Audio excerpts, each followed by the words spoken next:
नमस्कार मंडळी, मी प्राजक्ता स्वागत करते तुमचं आमच्या YouTube चॅनलवरती।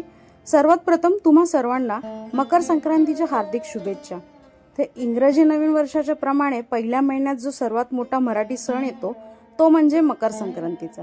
हा सण तिळगुळ देऊन आणि पतंग उडवून साजरी केला जातो। तसेच थंडीच्या दिवसामध्ये जे शेतामध्ये आपले पीक उगते ते एका मातीच्या भांड्यामध्ये घालून पूजली जातात, याला सुगड पूजन म्हणतात। हा जो सण आहे तो 3 दिवसांचा असतो। पहिल्या दिवशी असते भोगी, दुसऱ्या दिवशी असते मकर संक्रांत आणि तिसऱ्या दिवशी किंक्रांत। तर सगळ्यात पहिल्या सीझनच्या ज्या फळभाज्या आहेत लागणाऱ्या, म्हणजे हे अख्ख्या शेंगा आहेत ज्या गावी आपल्या असतात, आणि हे ओले हरभरे आहेत, बोरं आहेत, ऊसाचे खण आहेत, गाजर आहे आणि हे हुरडा आहे।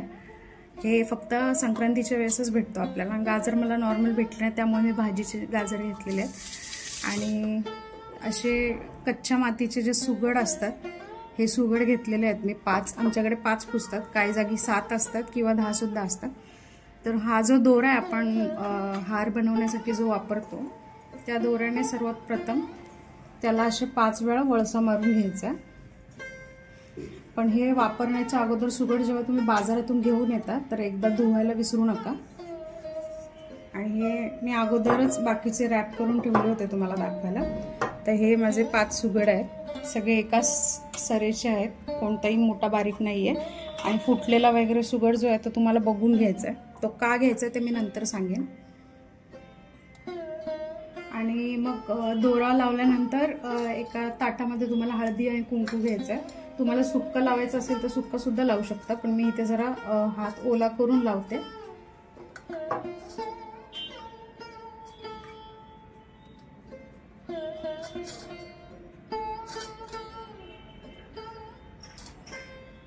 हे अशा प्रकारे हळद आणि कुंकू पूर्ण सुगडाला तुम्हाला लावून घ्यायचं।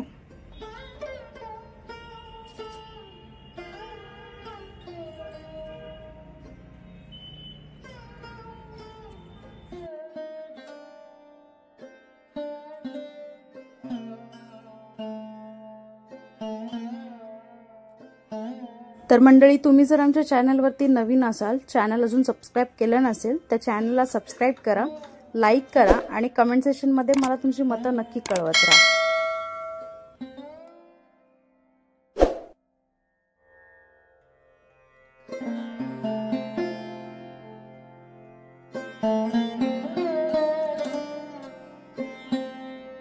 तर मकर संक्रांतीचा सण जो आहे सूर्यदेवाला समर्पित केलेला असतो, त्यामुळे ह्या दिवशी तुम्ही सूर्यदेवाला जर पाणी वाहलत आणि त्यांची जर पूजा केली तर अति उत्तम मानले जाते। तर ह्या सणांमध्ये लहान मुलांचे बोर नाहण व बायकांचे हळदी कुंकू सुद्धा केले जाते। ते संक्रांतीपासून सुरू होऊन ते अगदी रथसप्तमीपर्यंत करू शकता तुम्ही। अशा प्रकारे मी सर्व सुगडांना जे हळदी कुंकू लावून घेतलेले आहे तुम्ही बघू शकता। आणि आता आपण फायनल मांडायला जाऊया। सगळ्यात पहिला आपण पाट ठेवून घेऊया।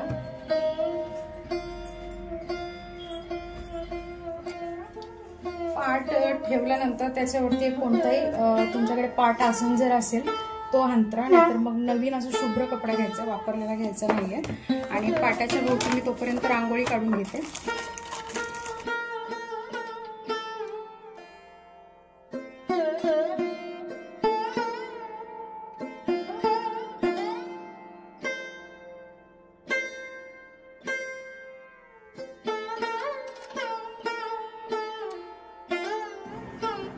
इथे माझी रांगोळी सुद्धा काढून झालेली आहे। आणि सुगड मांडायच्या अगोदर सगळ्यात पहिलं जे आपण सगळ्यात पहिल्या देवाला जे मान देतो म्हणजे गणपती बाप्पा, त्यांना आपण हळदी कुंकू लावून घेऊया।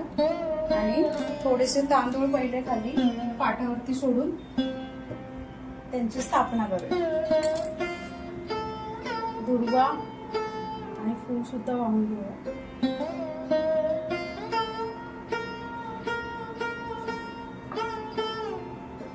गणपती बाप्पाला फूल आणि दुर्वा वाहिल्यानंतर जे आपण तांदूळ घेतले होते ते पूर्ण पाटावरती असे 5 तांदळाची आरास करून घ्यायची, कारण आपण 5 सुगडी पुजतो।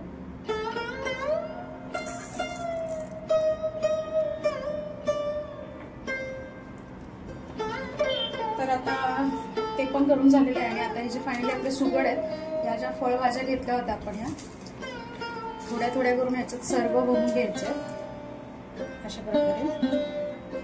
जितकं बसेल तितकं बसवायचं तुम्हाला. आणि हा जो हुरडा आहे, हुरडा सुद्धा ह्याच्यात टाकायचा. आणि आपण जी तांदळाची आरास काढली होती त्याच्यावरती असं ठेवून द्यायचं.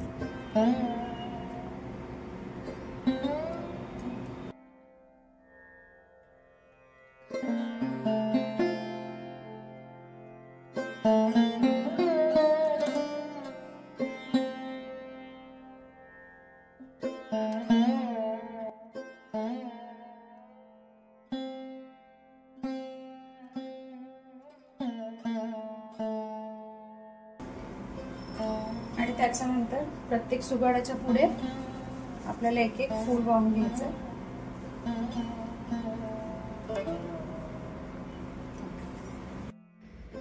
आणि आता सर्व मस्तपैकी मांडून झाल्यानंतर हे जे आपले तिळगुळ आहेत हे आपण सुगडांमध्ये थोडेसे सोडूया.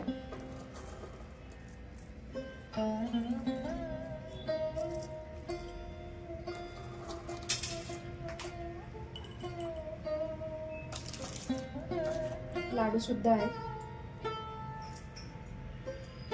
जेवढे बसतील तेवढे बसवा.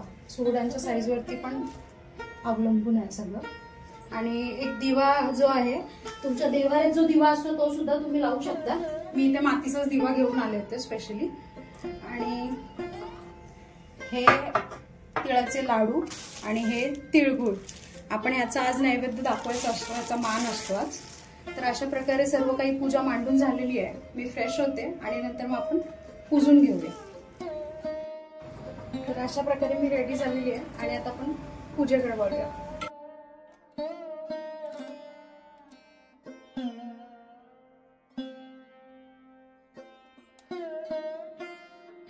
दिवा लावून झाल्यानंतर आपण अगरबत्ती पण दाखवून घेऊया.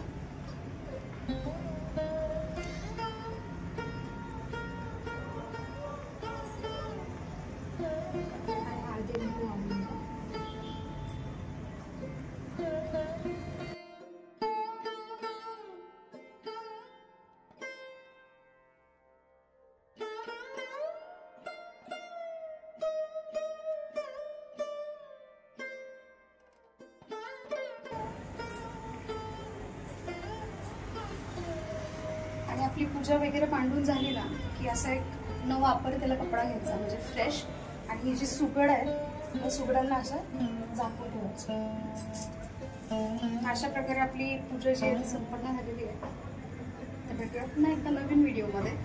Till then thank you.